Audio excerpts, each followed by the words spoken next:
every single college football season without question. There are fans at the end of the season that are absolutely distraught because they were lied to. They thought this was the year that their team was going to go to the conference championship, the national championship, maybe a Heisman contender. This team was supposed to be amazing, one of the top teams in college football, and no. Sorry, buddy, your team wasn't bowl eligible. Your coach sucks. He needs to get fired. Your team is bad.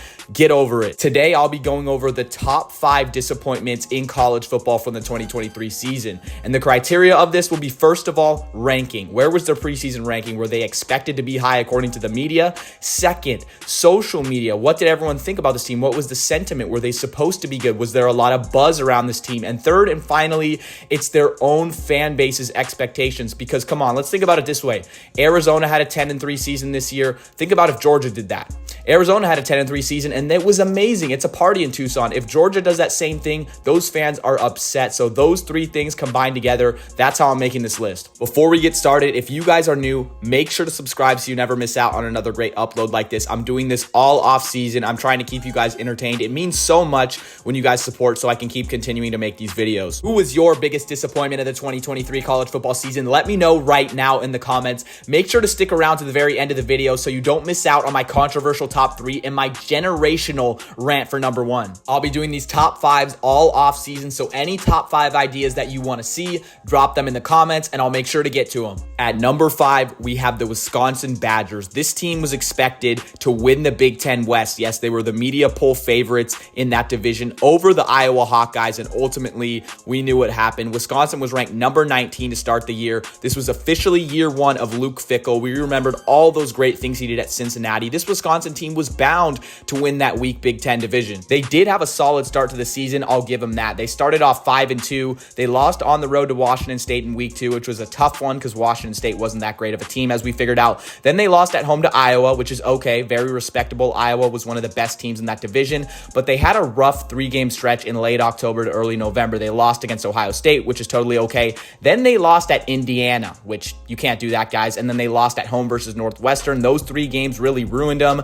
They ended up finishing the season unranked at 7-6. Coming in at number 4, we have the interesting case of the Texas A&M Aggies with head coach Jimbo Fisher. They started off the season ranked number 23, and they finished at 7-6 unranked. And we knew what happened to Jimbo. He got thrown out of there. He got kicked out. The highest paid coach, that $70 million buyout. Oh my gosh. They're a little different than Wisconsin, however. They were not picked to win the SEC or even their division. Of course, the SEC was loaded, but everyone in that fan base, Texas A&M is one of the most crazy fan bases in college football, and they don't tolerate losing. They want to win, and they want to win now. So the fact that it was Jimbo Fisher's hot seat year after having some bad seasons, they needed to win, and they couldn't do it. They had a top 15 recruiting class. I mean, again, Fisher was great at recruiting. It just never materialized on the field. If you just look at their schedule and you take out the Miami game that they lost in week 2, they had a close game against Alabama, loss, close game against Tennessee, loss, and a close game against Ole Miss. So you might think that is not that bad of a season, but just the context around Jimbo Fisher, his amazing recruiting, the amount they paid him, this team should have been a lot better, and they're 100%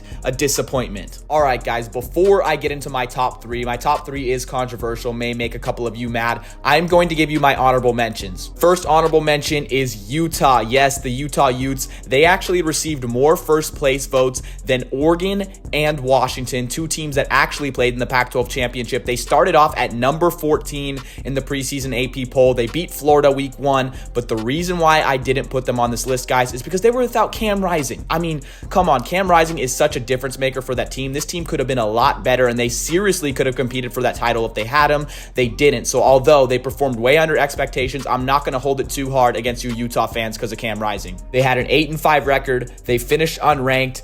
And their offense was so atrocious at sometimes, it seriously reminded me of Iowa's offense, guys. They couldn't move the ball. They couldn't score the ball. It was just funny to watch. Utah, I'm very sorry for your season without Rising. But hey, you guys get him back next year for his 18th year in college football. And you guys are in the Big 12, so it's all good. Another honorable mention is the Miami Hurricanes. Now, I'm going to keep it simple and fast for you guys. They had the 7th ranked recruiting class for 2023 going into the year, and they finished at 7-6 in typical Mario Cristobal fashion. They didn't start the season ranked, but they did peak at number 17 in the polls in week 5 before they played Georgia Tech. And we all know how that turned out, the catastrophic ending. And that really broke their season right there, guys. They did play in a lot of close games, but still, 6 losses for that type of talent is absolutely inexcusable. And Miami fans thought they were going to compete for the ACC title. They were seriously fooled. Coming in at number 3, we have the TCU Horned Frogs, the team that made the national championship the year prior and then comes out and they are not even bowl eligible. How are they not number 1 on this list? It might seem on paper that they should. You might be screaming in the comments. However, let's look at it this way. TCU went 5-7 in 2021. Then they made the national championship next year. What makes you think this program is destined for sustained success? They're not. We all knew that this team was a flash in the pan. They got lucky last year. They had a great run, but it was improbable. Why would they come out after losing Max Duggan, losing a lot of players, losing a lot of talent, and actually be a legit contender? Some even thought that number 17 to start the year was way too high, and I believe so as well. That's the only reason why they're number 3. Are they a disappointment? Of course they're a disappointment, but come on, guys. People who actually know ball, people with a brain, a lot of people have brains in this comment section. Yes, we knew TCU wasn't going to be that great. That's why they're at number 3. At number 2, we have the Clemson Tigers, who went 9-4 this season, which is great for most programs, but this is not your average program. Dabo Swinney, this team's elite, guys. This is an elite program in college football, whether you want to believe it or not. In 2023, the last time they had less than 10 wins was 2010. They started off the season ranked number 9. They were the media poll favorites in the ACC conference, even when we knew that FSU was going to be great. Remember when Clemson blamed all their problems on quarterback DJ Uiagalelei? Yeah, that was funny, guys. Their season pretty much ended in week 1. A Monday night game at Duke. They have the whole attention of the country. Come on, what are you doing on Monday, September 4th? You're watching ball. You're watching college football. They lost 28-7 on the road at Duke, and it was over. We all knew it was done. You cannot come back from that, and they couldn't. Then they lost in overtime to Florida State a couple weeks later. They lost in double overtime to Miami, and then they had a solid finish to the season, actually, guys. They beat Notre Dame, they beat North Carolina, and they won their bowl game, so they finished great. They had a lot of momentum, but come on, it's the Clemson Tigers. You expect much more from this program. Again, guys, a 9-4 season is great for some programs. For Kansas, that's a great season, but no, not for Clemson, not a team who has been so used to going to national championships. Dabo Swinney actually spoke about this in a podcast.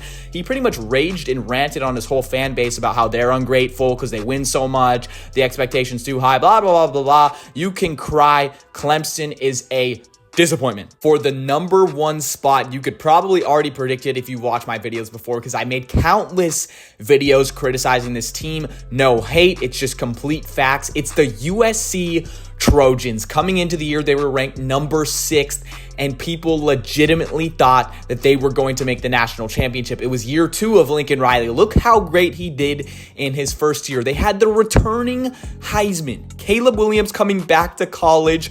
Oh my gosh, guys, and they finished 8-5. They finished 8-5. They started off the season great. They actually started off 6-0, and people thought, oh my gosh, look at this USC team. But even when they were winning, we knew they were bad. This defense was so bad. They were barely winning games. Alex Grinch should have got fired a long time ago, and with the amount of talent that this team had, to go 8-5 is absolutely abysmal. 100% credibility on Lincoln Riley. Lincoln Riley, this is not going to slide in the Big Ten. I'll just tell you that. You have a generational talent at quarterback, and you can only go 8-5 with it. Are you kidding me? People were talking so much out of their butt that we could have just not played the season. USC was going to so easily win the Pac-12. Caleb Williams was going to repeat as the Heisman. All of this, yada, yada, yada. They were picked in so many people's college football playoff national championships. We could have just not played, but this is why we play the games, and this is why you shouldn't fall too much into media hype. They were barely winning games against Colorado, Arizona State, Arizona. So even when they were 6-0, come on, we all knew the inevitable was coming. I called it out in my channel. I made a video and said this USC team is a fraud before anyone was even talking about it. Oh my gosh. They finally went into Notre Dame game and they got blown out 48-20. Caleb Williams, welcome to the real world. You got absolutely smoked that game, lost to Utah. They won 50-49 against Cal. They really could have finished the season 0-6 if a couple things didn't go their way. This season, oh my gosh, this needs a full documentary, guys. I might just need to make a full documentary on the season. This was just unbelievable what happened. Thank you guys so much for reaching the end of the video. If you're new, make sure to subscribe so you never miss out on another great upload like this. I'm doing top fives all off season. It's going to be a lot of fun. I'm Saturday Shenanigans, the most passionate college football YouTuber on this platform. Make sure and join the best family in college football. I've been Saturday Shenanigans, your home for unfiltered college football content. Yeah, I just did that for fun. I did that fast.